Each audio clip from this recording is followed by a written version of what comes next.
আমরা আছি আরিটোর গ্রামের লামপখরি, যেটা আরিটোর লেক নয় পরিচিত।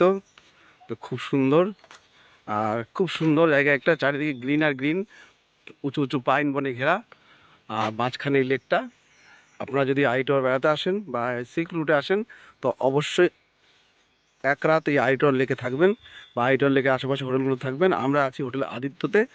স্ক্রিনে এই হোটেল আদিত্যর বুকিং নাম্বার চলে যাচ্ছে বা চলে যাবে, আপনারা দেখে নেবেন।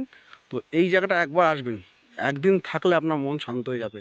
শান্ত নির্জন পরিবেশে, পাহাড়ি পাখির কোলাহল, এই লেকে প্রচণ্ড মাছ আছে। হুম, মাছগুলো আপনারা দেখবেন, খুব সুন্দর। আর চারিদিকটা একদম সুন্দর গ্রিন গ্রিন। তো এই পাহাড়ের ওপরে প্রায় এটা 4600 ফিট ওপরে, এই লেকটা 4600 ফিট ওপরে অবস্থিত। আর লেকের চারপাশে এরকম সুন্দর রাস্তা করে দেওয়া আছে। সকালবেলা আপনি মর্নিং ওয়াক করতে পারেন, সারাদিন থাকতে পারেন। জায়গায় জায়গায় চেয়ার করা আছে, এখানে জিপ লাইনের ব্যবস্থা করা আছে, বাচ্চাদের অ্যাক্টিভিটি ওখানেগুলো অনেক আছে। আর সামনে একটা সত্য বুদ্ধ মনিস্ট্রি। আর এখানে দারুণ সুন্দর, দারুণ দারুণ। আপনার এখন না আসলে, এই আইটো না আসলে, আইটোর লেকে না আসলে আপনি বুঝতে পারবেন না। এই সিল্ক রুটে, ওল্ড সিল্ক রুটে এটা একটা খুব ভালো ডেস্টিনেশন। আপনার এক রাত বা দু রাত এখানে কাটাতে পারেন নিস্তব্ধতায়, শহরের কোলাহল ছেড়ে এই জায়গায় আপনারা আসতে পারেন।